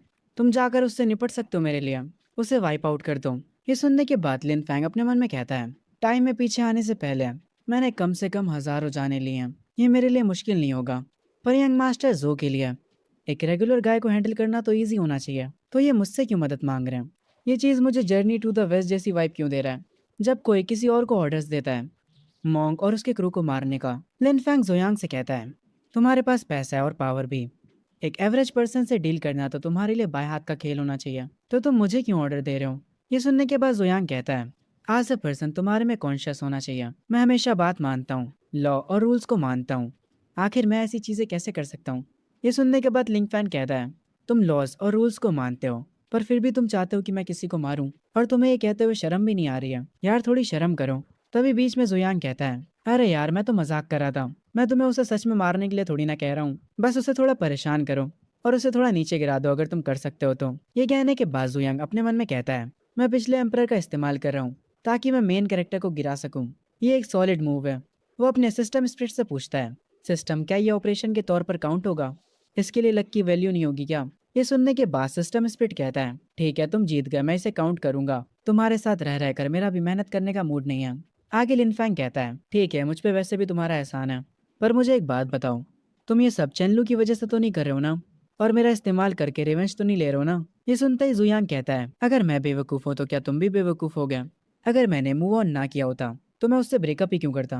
और हाँ आज रात मेरे घर आना मत भूलना, मेरे घर का एड्रेस तो पता ही होगा तुम्हें। ये कहकर जुयांग यहाँ से चला जाता है। लिन फैंग पीछे कह रहा होता है, तो तुमने एडमिट कर लिया कि तुम बहुत बड़े लौंडियाबाज हुआ करते थे और मैं तुम्हारे लिए बस एक टूल हूँ। चलो यार इसे भूल जाते हैं, उसने मेरी मदद करी थी तो मुझे उसका एहसान चुकाना होगा। लियान को क्रश करना इतना भी मुश्किल नहीं है। सीन वापस से जुयांग के ऊपर आ जाता है। वो अंकल यान को कॉल करता और कहता है, अंकल यान आप मिडिल स्कूल के एफिलिएटेड गेट के पास आकर मुझे पिक कर लीजिए। हम अंकल यांग को देखते हैं जो कि काफी खुश लग रहे होते और कहते हैं, यंग मास्टर क्या आपने सच में चेनलू को चाटा मारा और उससे ब्रेकअप भी कर लिया? जब आपके माँ बाप को ये बात पता चलेगी तो वो काफी हैरान होंगे। यंग मास्टर आप सच में अब बड़े हो चुके हैं। इन दिनों आप लड़कियों के पीछे नहीं भाग रहे हैं। ये देखकर मुझे काफी खुशी हो रही है। अंकल यान रोने तक लगते हैं। उनका रोना फोन पर सुनकर जुयांग बोलता है, अंकल यांग अब बस करिए और रोना बंद करिए और जल्दी मुझे लेने आइए। और हाँ, मुझे आपको एक गुड न्यूज़ बतानी थी। मुझे एक छोटी बहन मिल गई है। उसका नाम लिनियो है। वो और उसका भाई आज रात हमारे घर आ रहे हैं। ये सुनने के बाद अंकल यान हैरान हो जाते हैं और वो कहते हैं, न्यू सिस्टर? यंग मास्टर, क्या आपका दिमाग खराब हो चुका है? चैनलू को डंप करने के बाद मैं इस चीज़ को बर्दाश्त नहीं कर सकता। असल में अंकल यांग को भी मिसअंडरस्टैंडिंग हो जाती है। उनको लगता है शायद से जुयांग लिनियो के पीछे पड़ा है। जुयांग फोन पर बोलता है, अंकल यांग, क्या आपको मैं इतना डेस्परेट लगता हूँ? ओवर थिंकिंग करना बंद करिए। वो बस मेरी एक छोटी बहन है। और हाँ, आज रात अच्छे से तैयारी करके रखिएगा। खैर, आगे सीन शिफ्ट होता रात में। लिनफैंग अपनी बहन के साथ जुयांग के घर आ चुका होता है। काफी सारे सिक्योरिटी गार्ड्स एंट्रेंस पर खड़े होते हैं। वो गार्ड्स उनसे कहते हैं, आप दोनों यंग मास्टर जुयांग के मेहमान हैं, प्लीज अंदर आइए। वो दोनों अंदर चले जाते हैं। हम जुयांग को देखते हैं जो कि एक सोफे पर बैठा होता है और अपने मन में कह रहा होता है, डैम, नॉवेल्स फेक होती हैं। उसमें लिखा था कि यहाँ के पीपल सारे क्लूलेस हैं। मैं उम्मीद करता हूँ कि मेन कैरेक्टर अपनी अपनी जगह पर चले जाए। लगता है सब वेस्ट हो गया। तभी लिन फैंग वहाँ आ जाता है जहाँ पर जुयंग बैठा होता है। वो जुयंग का चेहरा देखकर अपने मन में कहता है, आखिर ये इतना डिसअपॉइंटेड क्यों लग रहा है? क्या ये हमें यहाँ पर बुलाना नहीं चाहता था? तभी हम उन सारे बुली करने वाले बच्चों के पेरेंट्स को देखते हैं। वो सारे के सारे काफी हैरान और काफी गुस्से में होते हैं। उन्हें यकीन ही नहीं हो रहा होता कि उनके बच्चों ने ऐसा कुछ करा है। वो थोड़े से निराश भी लग रहे होते हैं। हम उनकी आंखों में गिल्ट देख सकते हैं। एक आदमी कहता है, मेरे बेटे ने ये सब करा। जब मैं घर वापस जाऊंगा तब मैं उसकी टांगे तोड़ दूंगा। लिन फैंग भी बैठा होता है और वो काफी गुस्से में होता है क्योंकि अब जाकर असल में उसे पूरी बात पता चलती है। वो अपने मन में कहता है, इन सारे कमीनों की वजह से लिन्यू काफी सफर कर चुकी है और उसने मुझे कभी बताया भी नहीं। वो बस 16 सालों की है। आखिर वो उसके साथ ऐसा कैसे कर सकते हैं? और स्पेशली वो पर्पल बालों वाली लड़की। आखिर वो मेरी प्यारी सी बहन को कैसे हर्ट कर सकते हैं? अंकल यांग अपने मन में सोच रहे होते हैं। वो कमीने बच्चे कुछ ज्यादा ही हद से बाहर निकल गए। यंग मास्टर ने बिल्कुल सही चीज करी। उन्हें सबक सिखाना जरूरी था। आज हम उनकी फैमिलीज को बर्बाद कर देंगे। जुयांग कस के टेबल पर अपना हाथ मारता है। वो टेबल टूट जाता है। जुयांग उठता है और कहता है, मैं तुम लोगों की बकवास सुनकर थक चुका हूँ। जुयांग को टेबल तोड़ते हुए देख अंकल यांग काफी हैरान हो जाते हैं। वो अपने मन में कहते हैं, आखिर ये क्या था? यंग मास्टर आखिर मार्शल आर्टिस्ट कब बने? मैंने उन्हें बचपन से देखा है, तो मुझे कैसे नहीं पता चला कि वो ये सब भी कर सकते हैं?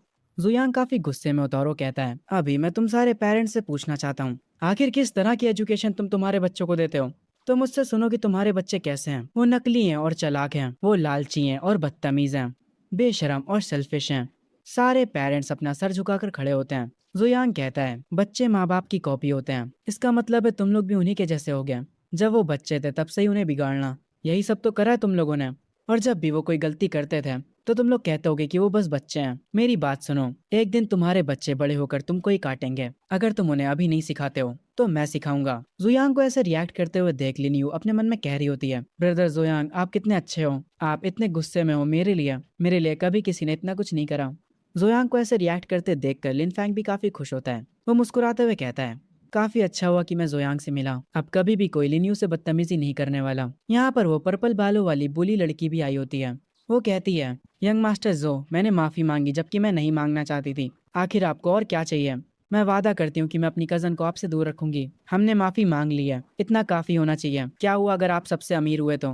मुझे अब हैरानी नहीं हो रही है जब चैनलू कहा करती थी कि आप सब लोग जाहिल हैं, क्योंकि उस पर्पल बालों वाली लड़की ने कुछ ज्यादा ही बोल दिया होता है। इसीलिए उसके डैड तुरंत उसके पास आकर उसके मुंह पर अपना हाथ रख देते हैं और कहते हैं, तुम ये क्या बोल रही हो? तुम पागल हो गई हो क्या? जल्दी करो और यंग मास्टर जू से माफी मांगो। इस लड़की को ऐसा बोलते देख जोयन अपने मन में कहता है, ये लड़की तो सच में काफी बोल्ड है। वो लिंग फैंग की तरफ देखता और कहता है, ये जरूर से लिंग फैंग के मेन कैरेक्टर के ऑरा के अंडर होगी, वरना ये ऐसे एक्ट ना करती। लिन फैंग अपने मन में कह रहा होता है, ये लड़की पागल है। किसी और की तो हिम्मत भी नहीं हो रही यहाँ पर कुछ बोलने की, पर सिर्फ यही अकेली लड़की है जो कि मुसीबत को दावा दे रही है। जोयंग कहता है, फालतू की बकवास बंद करो और उन बातों को याद रखना जो मैंने कही है। लिनियो मेरी छोटी बहन है। जब मेरे पेरेंट्स वापस आ जाएंगे तो मैं उसके लिए एक सेरेमनी होस्ट करूंगा। उसके बाद वो ऑफिशियली जो फैमिली की गॉड डॉटर बन जाएगी। तुम लोग बच्चों को सही से सिखा नहीं पाते हो, इसमें मैं तुम्हारी मदद करूंगा। अंकल यान, आपको पता है ना आपको क्या करना है? अब आप सारे मेहमानों को बाहर भेज सकते हैं।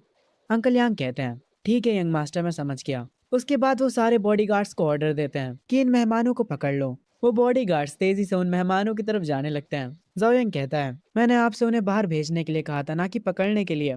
अंकल यांग कहते हैं, यंग मास्टर, मैं सब समझ चुका हूँ। ये सुनने के बाद जोयंग अपने मन में कहता है, नहीं, तुम्हें कुछ समझ नहीं आया है।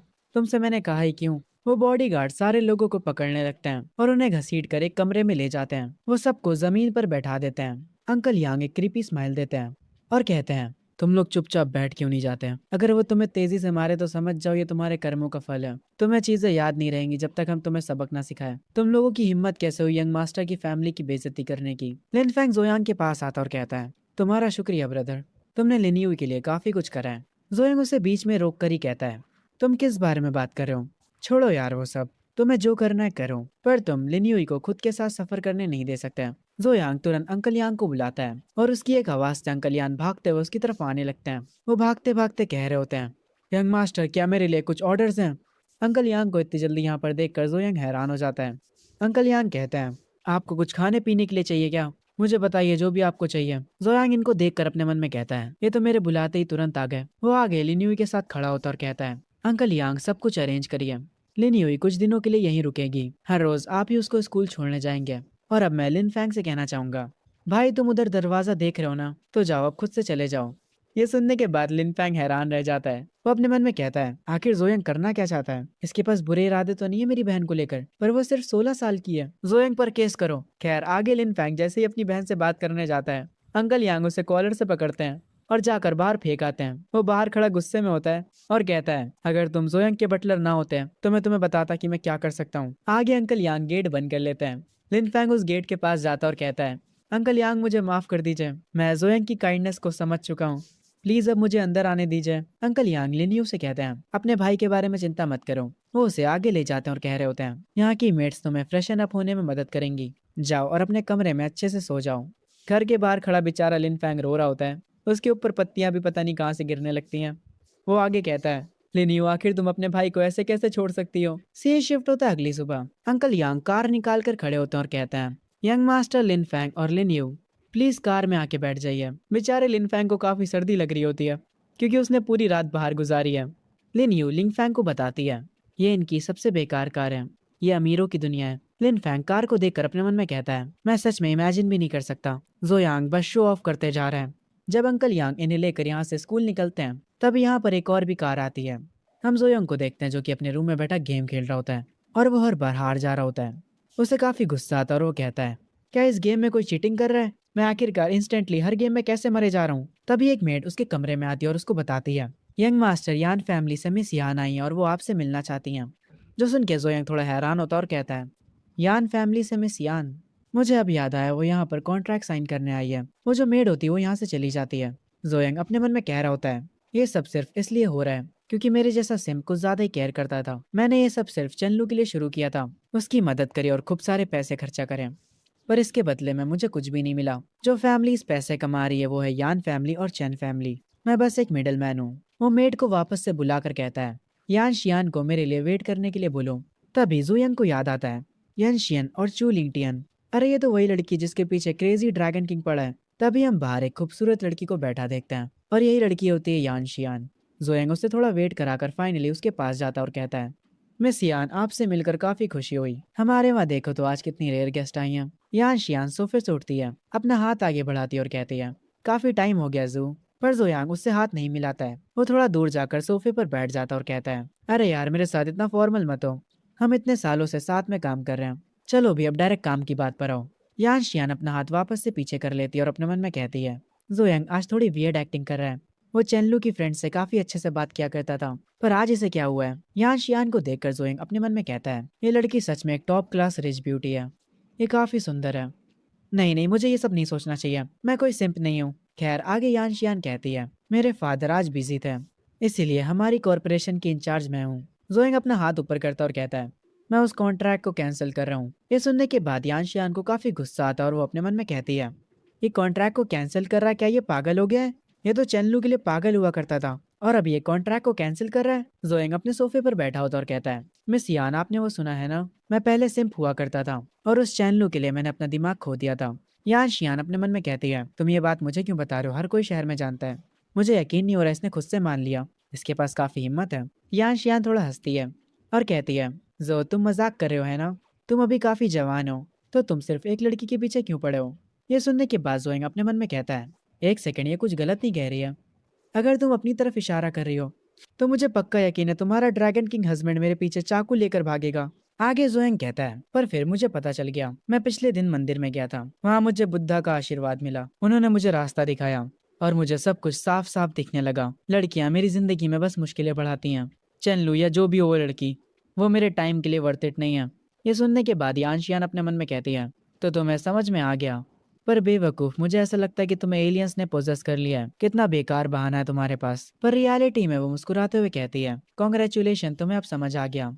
जुयान कहता है, हाँ हाँ मुझे समझ आ गया। और अगर हम कॉन्ट्रैक्ट की बात करें तो उसे कैंसिल करने की अब कोई नीड नहीं है। बस उसे थोड़ा सा बदल देते हैं। उसे चेंज कर दो डायरेक्ट कॉपरेशन में बिटवीन यान एंड जू फैमिलीज में। बाकी सारी चीजें लॉयर्स को हैंडल करने दो। मेरे साथ रहोगी तो तुम बहुत पैसा कमाओगी। ये सुनने के बाद यानशियान अपने मन में कहती है, एक सोलो डील मुझे ज्यादा बेनिफिट होगा। क्या ये मेरे पीछे पड़ा है? पर मैं ऑलरेडी शादीशुदा हूँ। जुयांग कहता है, मैंने सुना है मैडम यान का बर्थडे जल्द ही आने वाला है। इस कॉन्ट्रैक्ट को मेरी तरफ से एक अर्ली बर्थडे गिफ्ट समझ लेना, और जब उनका बर्थडे आएगा तो मैं एक बहुत बड़ा प्रेजेंट लेकर खुद से आऊंगा। ये सुनने के बाद यानशियान अपने मन में कहती है, ओह तो ये सब उनके बर्थडे के लिए है। मैं फालतू में ज्यादा सोच रही थी। मैं कुछ ज्यादा ही नार्सिसिस्ट बन चुकी हूँ।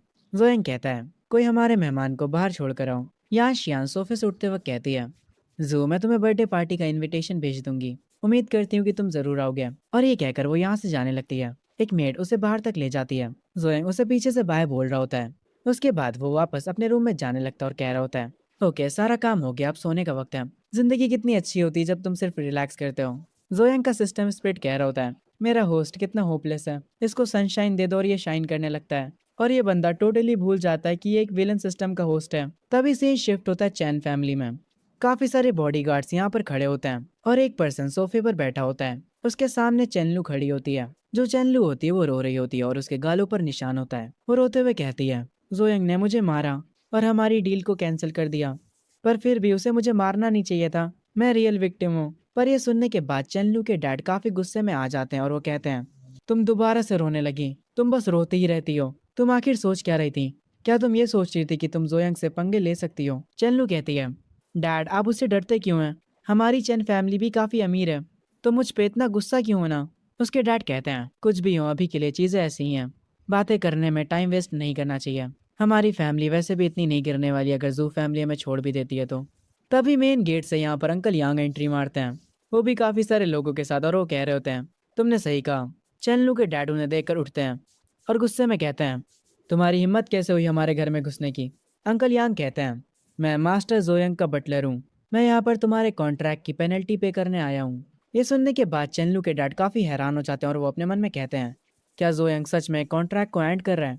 अंकल यांग कुछ डॉक्यूमेंट्स को अपने हाथ में लेते हैं और वो कहते हैं, ये टोटल 38 कॉन्ट्रैक्ट्स हैं और इन कॉन्ट्रैक्ट्स की वैल्यू है 100 बिलियन। हर कॉन्ट्रैक्ट पे 1 युआन पेनल्टी है। ये लो 40 युआन, छुट्टे अपने पास रख लेना। अंकल यांग अपने मन में कहते हैं, यंग मास्टर का प्लान काफी अच्छा था। पेनल्टी के तौर पर चैन फैमिली को 1 युआन देकर काफी अच्छा लग रहा है। चेनलू के डैड काफी गुस्सा हो जाते हैं और वो कहते हैं, तुम्हारी हिम्मत कैसे हुई हमारी चैन फैमिली की इंसल्ट करने की? ये सुनने के बाद अंकल यांग कहते हैं, अरे फैमिली हेड आप गलत हैं। कॉन्ट्रैक्ट के हिसाब से तो 38 युआन ही पेनल्टी थे, पर हमने आपको 2 एक्स्ट्रा युआन दे दिया। तो ये इंसल्ट कैसे हुई? या फिर आप जू फैमिली को नीचा दिखा रहे हैं? ये सुनने के बाद चेनलू के डैड अपने मन में कहते हैं, ये तो हमारी बहुत ही बेइज्जती हो रही है। पर ये ऑफिशियल कॉन्ट्रैक्ट है। ये बंदा अपने काम में कुछ ज्यादा ही अच्छा है। अंकल यांग हंसते हैं और अपने आदमियों से कहते हैं, चलो यहाँ से चलते हैं। और वो सब लोग यहाँ से जाने लगते हैं। तभी चेनलू के डैड के पास एक बॉडीगार्ड आकर कहता है, मास्टर हम उन्हें जाने नहीं दे सकते। वो ऑलमोस्ट हमारी फैमिली की पूरी वर्थ है। अगर बात फैमिली की आ गई है तो आप जुयंग को चेनलू की शादी का ऑफर दे दीजिए और जुयंग से माफी की भीख मांगिए। चेनलू ये सब सुन लेती है। वो कहती है, आखिर तुम क्या बकवास कर रहे हो? तुम्हें जुयंग के पास जाना है तो तुम जा सकते हो। चेनलू के डैड अपने मन में सोचते हैं, वो 100 बिलियन फैसला करेंगे कि हमारी फैमिली मरेगी या जिएगी। हम इस कॉन्ट्रैक्ट को खत्म होने नहीं दे सकते। चेनलू के डैड भागते हुए बटलर को रोकने के लिए जाते हैं। वो भागते भागते घर से बाहर आ जाते हैं और हम देखते हैं अंकल यांग यहाँ पर काफी सारे रिपोर्टर्स के साथ खड़े होते हैं इन्हीं के घर के बाहर। वो सारे रिपोर्टर्स से कह रहे होते हैं, सारे रिपोर्टर्स मेरी बात सुनो। मैं ऑफिशियली अनाउंस करता हूँ कि जू फैमिली चेन फैमिली से सारे बिजनेस टाइज कट कर रही है।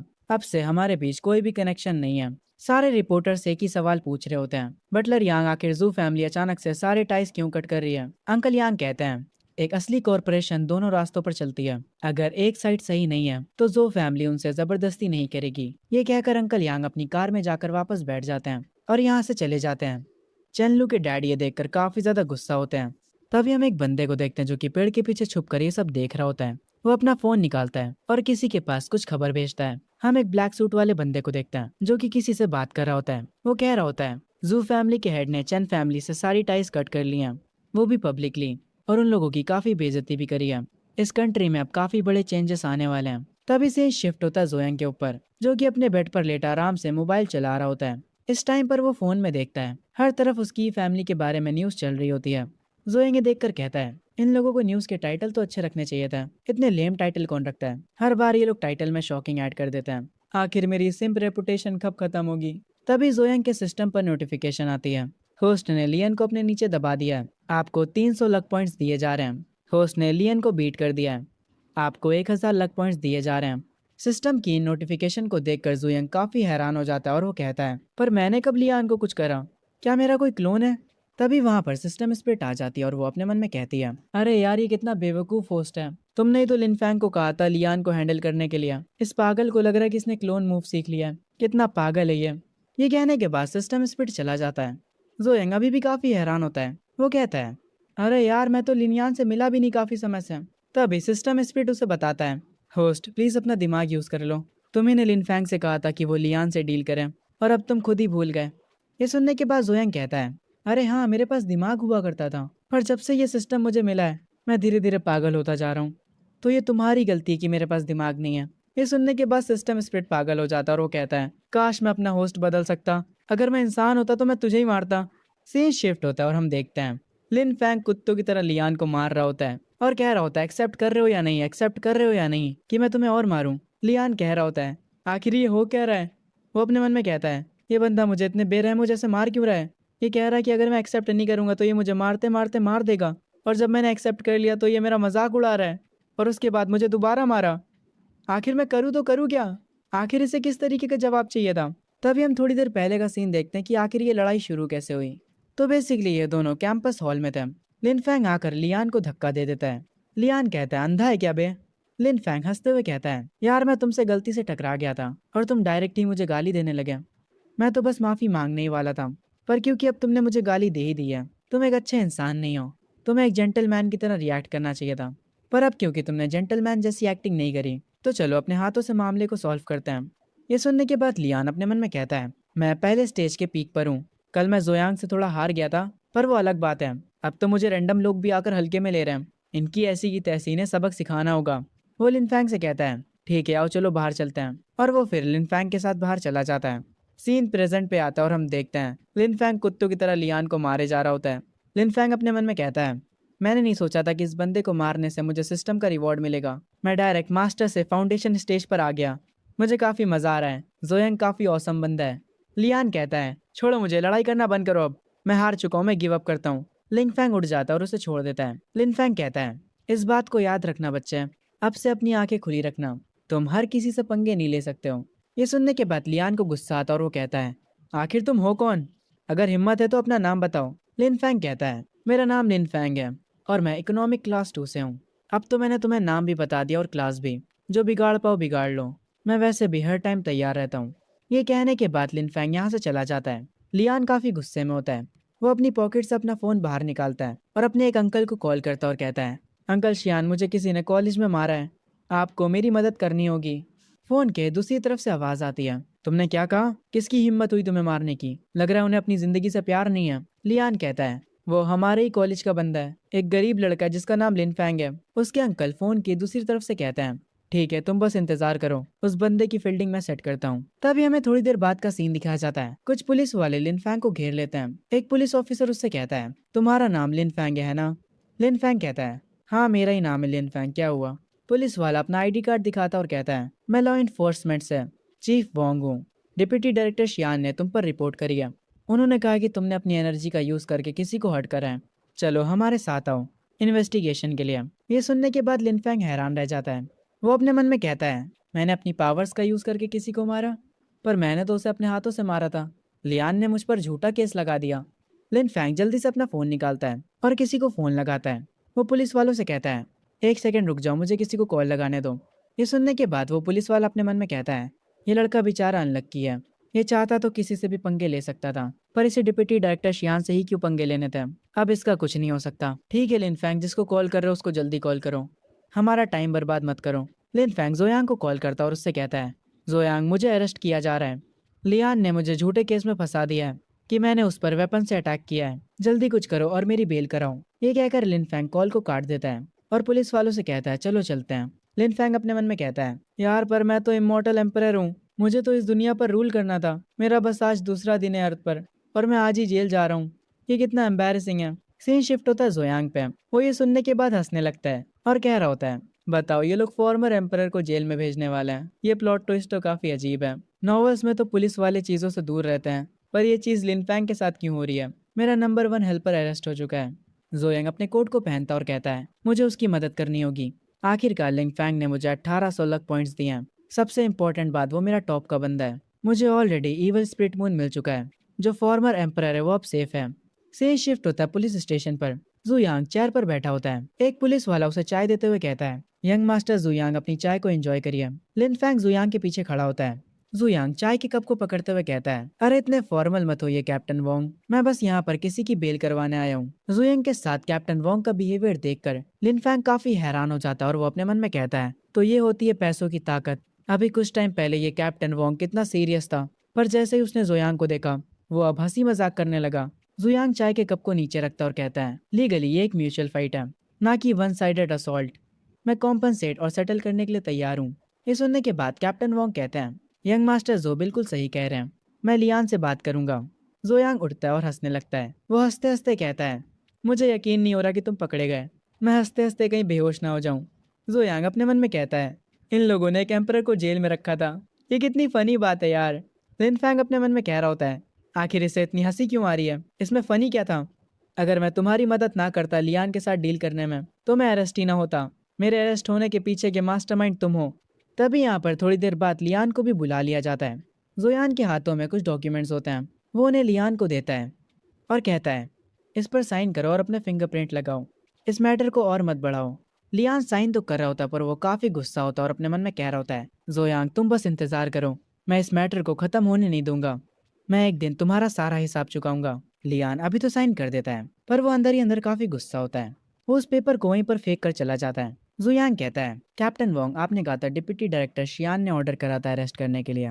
डायरेक्टर वोंग कहते हैं, हाँ शियान सर ने ऑर्डर दिया था हमें डायरेक्ट अरेस्ट करने का। जुयांग अंकल यांग को कॉल करता और उनसे कहता है, अंकल यांग जरा डिप्टी डायरेक्टर शियान चेंग के बारे में पता तो लगाइए, और उनके बारे में कुछ भी बुरा पता चले तो तुरंत रिपोर्ट करिएगा। जितनी डिटेल्स आप निकलवा पाएंगे उतना ही अच्छा होगा। अंकल यांग फोन की दूसरी तरफ से कहते हैं, ठीक है यंग मास्टर, मैं समझ गया। मैं वादा करता हूँ कि मैं सब कुछ संभाल लूंगा। जुयांग कॉल काट देता है। वो हंसते हुए डायरेक्टर वोंग से कहता है, डायरेक्टर वोंग यही तुम्हारा चांस है लेवल अप करने का। ये सुनने के बाद डायरेक्टर वोंग खुश हो जाते हैं और वो कहते हैं, आपका शुक्रिया यंग मास्टर जो। सीन शिफ्ट होता है। जोयांग ने लिन फैंग की बेल करा दी होती है।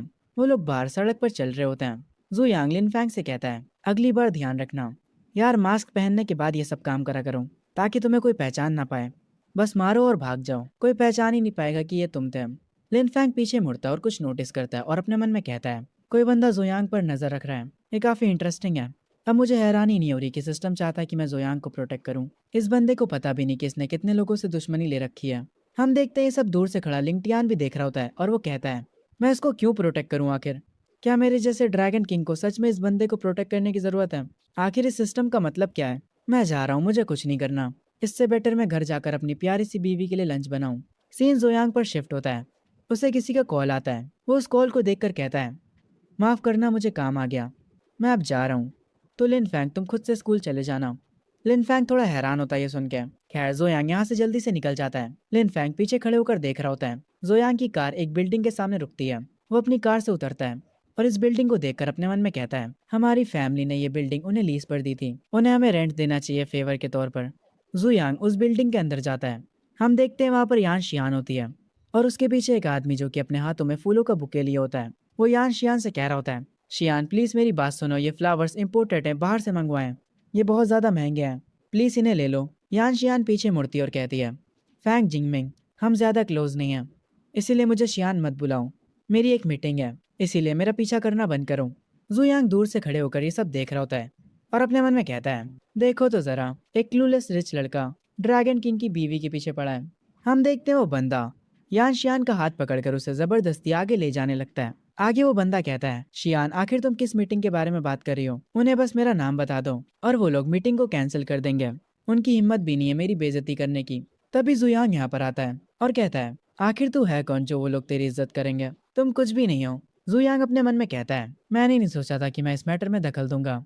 वो रिच अमीर बंदा गुस्से में पीछे देखता और कहता है, आखिर किसकी हिम्मत हुई मेरी इंसल्ट करने की? मेरा यकीन करो या ना करो पर मैं तुम्हें नदी में फिकवा दूंगा। पर तभी वो बंदा हैरान रह जाता है। जोयांग उसके पास आकर खड़ा हो जाता है और मुस्कुराते हुए कहता है, तुम क्या कह रहे थे, मुझे नदी में फिकवा दोगे? जरा दोबारा कहना। जोयांग को देखकर उस बंदे की फट जाती है। वो कहता है, यंग मास्टर जोयांग, माफ करिएगा, मैंने आपको पहचाना नहीं। प्लीज मेरी बातों का बुरा मत मानिएगा। आप प्लीज मेरे जैसे लो लेवल पर मत आ जाइएगा। ये सुनते ही जोयांग उसे एक किक मारता है और उसे जमीन पर गिरा देता है। जोयांग अपने कोड को सही करता है और उस बंदे से कहता है, चुपचाप यहाँ से निकल जा। जुयांग अपने मन में कहता है, ड्रैगन किंग, मैंने तुम्हारी वाइफ को प्रोटेक्ट किया। जब मैं चाइल्ड ऑफ डेस्टिनी को अपने नीचे कर लूंगा तो तुम बिलियन फैंग जैसे मेरी मदद करने लगना। वो बंदा घुटनों पर बैठकर कहता है, यंग मास्टर जो, मैं यहाँ से जा रहा हूँ। ये क्या कर वो यहाँ से चला जाता है। सीन शिफ्ट होता है मीटिंग रूम की तरफ। यान शियान और जुयांग बैठे होते हैं। यान शियान जुयांग से कहती है, यंग मास्टर जो, आपका शुक्रिया। जुयांग कहता है, अरे तुम्हें यंग मास्टर बोलने की जरूरत नहीं है। तुम मुझे जोयांग बुला सकती हो। अनजानो जैसा बिहेव मत करो और मुझे कॉन्ट्रैक्ट दिखाओ। यान शियान अपने पर्स को खोलती है और उसमें से कॉन्ट्रैक्ट के पेपर्स निकालती है। वो उन डॉक्यूमेंट्स को जोयांग के पास लेकर आती है और उसे दे देती है। जोयांग अच्छे से बैठकर उन पेपर्स को चेक करने लगता है। उनको अच्छे से देखने के बाद वो उन पर अपना साइन कर देता है। ये देखकर यान शियान कहती है, तुमने पूरे डॉक्यूमेंट्स को नहीं पढ़ा? क्या तुम बिना पढ़े उन्हें साइन करने वाले हो? जोयांग कहता है, अब से हम एक परिवार हैं, इसीलिए इतना केयरफुल होने की जरूरत नहीं है। ये सुनने के बाद यान शियान थोड़ा शॉक हो जाती है और वो अपने मन में कहती है, एक सेकंड रुको, इसका क्या मतलब था? क्या ये मुझे पसंद करता है?